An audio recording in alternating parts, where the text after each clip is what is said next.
I broke up with my girlfriend of 3 years because she chose to abstain from lovemaking.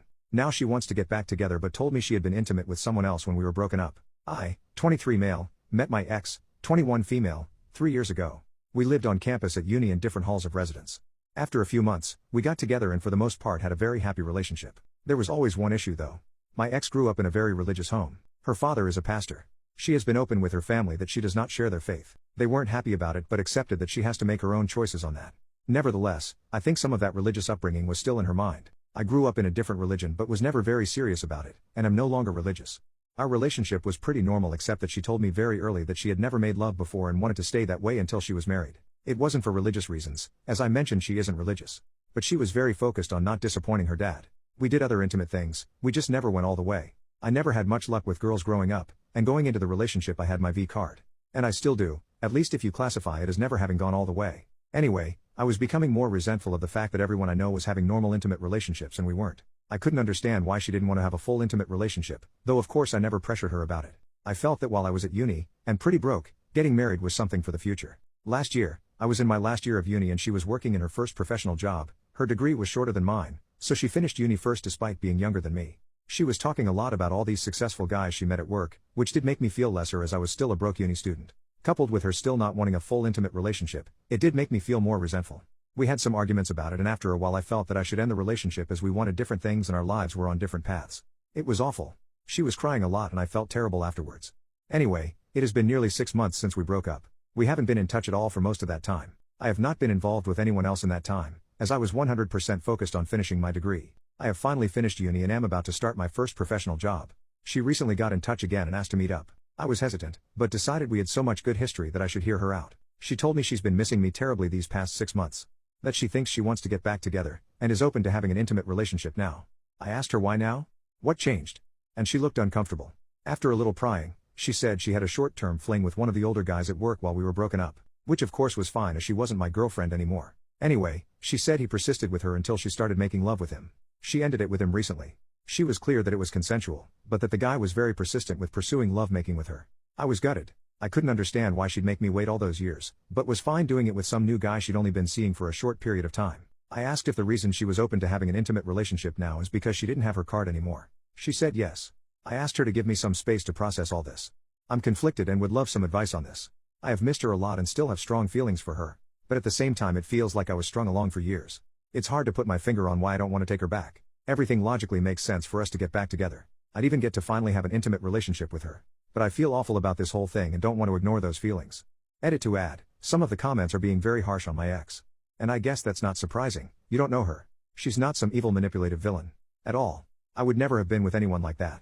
She's still the funny, smart, charming, beautiful girl I always knew. Any guy would be lucky to have her.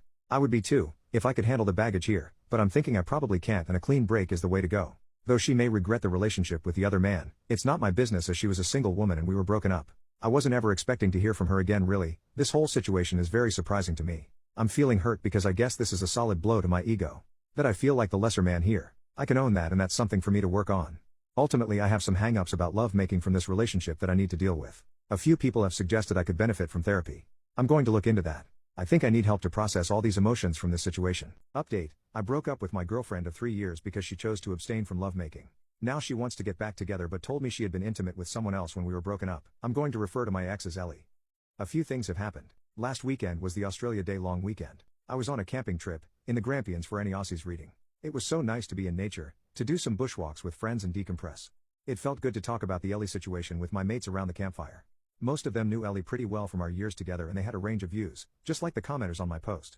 And I got the usual good-natured stuff about still having my V card. I learned there's an expensive bottle of scotch they bought a while ago that's going to have its seal cracked when mine is. Bastards lol. One great question a friend asked was whether I would have ever decided to reach out and take Ellie back if she never reached out to me first. The answer is no. It was so obvious to me. That cut through a lot of the confusion for me. I was being too passive in this situation, and needed to do what I wanted. Not just react to what Ellie wanted. By the time I was on the way home, I had decided to not get back together with her. But that was moot. When I was driving home and got a mobile signal again, no mobile network where we had camped, the network delivered a bunch of messages from Ellie all at once. She said she was wrong to ask me to get back together, and that she's back with Tim now. She also texted that the thing with Tim is more serious than she told me when she last met with me. She apologized for misleading me about her and Tim's relationship. If you remember, she called it a fling before. She asked if we could meet to talk about it. I was not happy, so I just texted back no. Not very mature of me, but I wasn't in the mood to hear more about all this. And I was surprised and pissed off that she lied to me. That seemed very out of character for her. She tried calling me, but I didn't want to answer. She sent another text saying Tim and I had a fight. I shouldn't have come to you. And finally, I'm sorry. When I got home, I was an idiot and let my curiosity get the better of me. I looked up Tim online. His real given name is uncommon, so it wasn't hard to find. Found him on LinkedIn, which gave me his full name. Ellie is one of his connections and he works at the same firm, so I was confident it's him. He's a director at their firm, one level below partner. He also has pics on Insta. Lots of posts about his adventures around the world at various events and exotic places, as well as shots with an expensive-looking car. A few photos of him with Ellie with their arms around each other in Singapore in November. I guess that confirms it was serious. He wouldn't have public pics with her for a casual fling. All that just made me feel bad.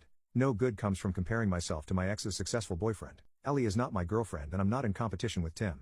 So I won't do that again. My ego's bruised enough already. I have been living a very frugal life my whole time at uni, aka poor as heck, so I know I can feel inferior when I see people with wealth. That's another me problem to sort out. Anyway, all that was on Sunday afternoon and evening. On Tuesday evening, Ellie knocked at my door. She said that she knows I didn't want to talk to her, but she felt bad about everything and hoped I would to let her explain herself, clear the air, then I'd never see her again if that's what I wanted. I let her in.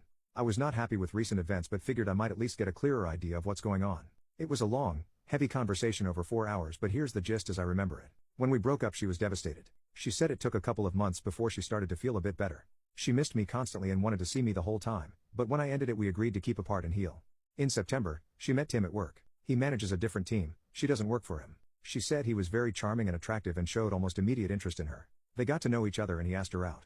She was worried it was a rebound but felt so much better getting his attention that she went along with it. After dating for a while she developed feelings for him and that later led to an intimate relationship. It wasn't a fling and she dated him for a while beforehand. I asked about whether he had pressured her into lovemaking. Last time said he was very persistent. She said she was trying to not upset me. She thought if she gave the impression she was reluctant to make love with Tim that I wouldn't think as badly of her. So it was a story to try and spare my feelings. I told her it just made me worried she had been assaulted. She looked shocked at that and said no way, she was actually the one who initiated their intimate relationship. I said although I don't like that she lied to me, I can understand why. I don't think she did anything wrong changing her mind about abstinence. Yes, I was hurt when she told me she was making love, but I have no right to judge her for anything. She's a single adult and it's her life. I don't think badly of her. She burst into tears and said something like I thought you must hate me now. I assured her that I didn't. She said she was sad it didn't work for us, but that she never would have dropped her V-card commitment if we had not broken up. After we broke up, she decided that it was a commitment she made to her dad when she was still a kid, and it was messing with the life she wants now. So by the time she and Tim got into their relationship, she had already decided she was ready for lovemaking with the right person. I asked about her dad and she just said, he doesn't need to know. I asked about why she asked to get back together. Tim is older, she told me he's 32, and has been at the firm 10 years. One day at work, one of the women made a snarky comment to Ellie about being another one of Tim's girls. She did some digging and it turns out Tim has a history. He has dated a long list of women from work, several of them were young graduate employees just like Ellie. The rumor around the office is that Ellie is just the next girl to get used by him. She was horrified. She accused him of using her. They argued and she told him it was over. Soon after that she came to me.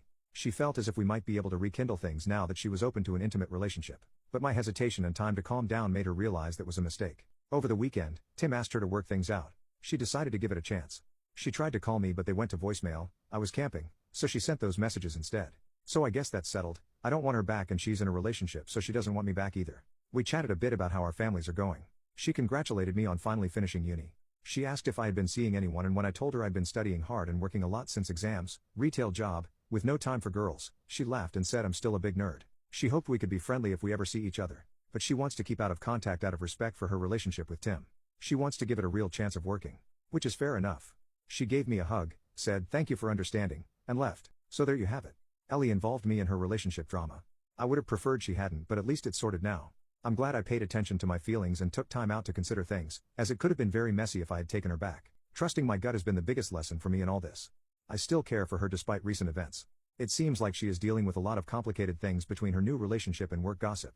I wish her well and hope she will be happy, whether it's with Tim or not. She was my first love and I expect I'll always have warm memories of her. But I am clear now that I don't want her back. She is my past and I want to look forward. Well, this has become an essay.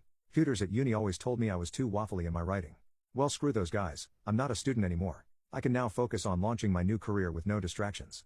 I've worked so hard for so long to get here. My new job starts on Monday.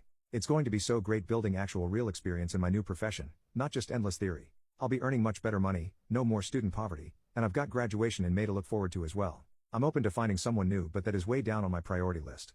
I'm not going to actively pursue that anytime soon. Cheers everyone for your comments and advice.